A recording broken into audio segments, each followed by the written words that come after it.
This is a tack trunk. It's a box that, from what I'm told, horses keep their things in. Or people with horses keep their horse things in it. It's like a shoebox for horses, but it doesn't hold horseshoes. This is a pile of wood.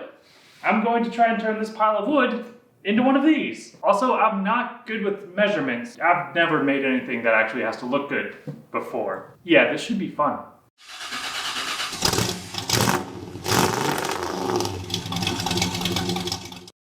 This is, I think, the nicest wood I've ever purchased in my life. It is red oak, so it should be pretty durable. It should look pretty once it's stained, and I don't know, that's really all I know about wood. It's supposed to be nicer than not oak. This is a tack trunk cover. I was waiting for this thing to show up before I started building the trunk because I couldn't get exact dimensions of it, and I want to make sure that the trunk I build actually fits inside of this cover so it can be protected from the elements, because rumor has it like a horse chewed on that one. So maybe horses won't chew on ones that are under covers. I have some plans drawn out. Now that I have the cover, I need to measure it out, make sure the plans I have are gonna fit inside of here. And then, well, we're gonna cut up the nicest board I've ever bought in my life. So nice, so smooth. Already so smooth. That cover actually fits really nicely on this one, which is weird because when I ordered it, according to my measurements, there was no way it was going to fit. So I think the measurements aren't quite perfect online for that cover. So I'm glad I waited till the cover showed up to start making this. Yeah, we're just basically going to copy this trunk, but in new wood. That should make it easier, right?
The tack box is assembled, and then I disassembled it. Pretty much it's all together, I just need to stain it.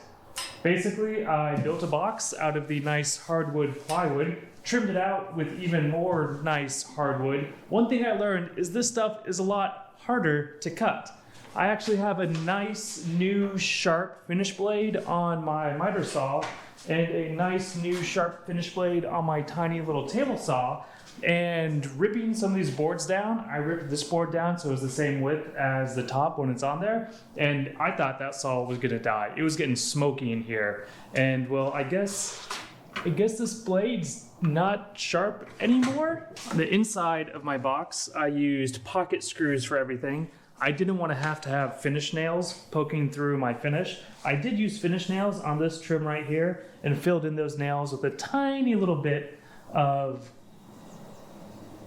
I don't know what that's called, of stainable wood filler. Apparently 1980s brass is the desired finish of Tack Trunk's connoisseurs. So all the hardware is this brass. Everything was fit on here. The lid closes, it lines up, it latches pretty well. I took it all off just so we can stain. It looks pretty darn good. I'm a little surprised myself how well I was able to get some of the joints to line up. There is some wood filler in there on the joints I couldn't get quite perfect, but I think it's time. I'm going to clean up this horrible mess that I made in here so I don't get sawdust in my finish, and then wipe that down real quick, make sure all the dust, all the debris is off of it, and then it's stain time. Considering all I did was make a box, I made a really big mess. Like, I don't even know why I got the leaf blower out. You might be saying to yourself, Alan, why does your neighbor use the leaf blower every time you're trying to record something for YouTube? I don't know.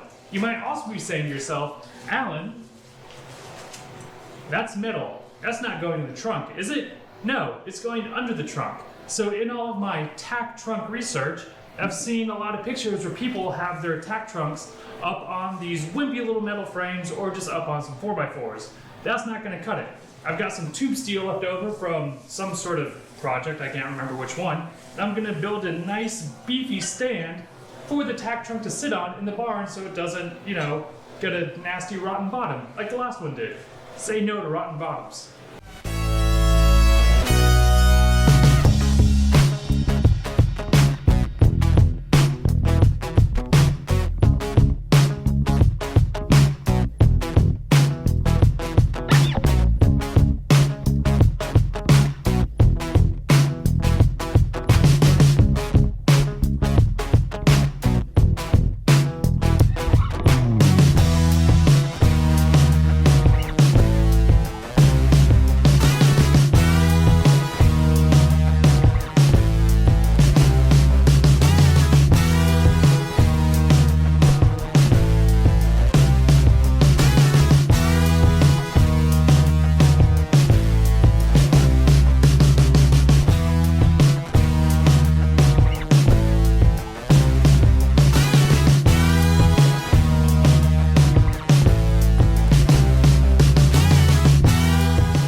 Probably a little dark in here.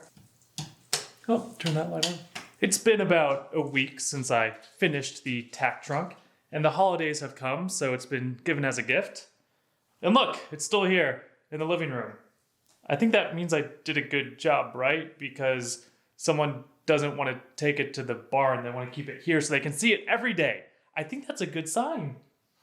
This is how she turned out. We have our brass hardware, new handles, latches, a nameplate actually goes here. Funny story, this is an old nameplate holder and they don't really make nameplates that fit in this anymore, so that's kind of a special order situation. Ooh, that sounded well built. Inside, we have our nice little kickstand, and actually the original tray from the old Tack Trunk is just on some wood sliders in here.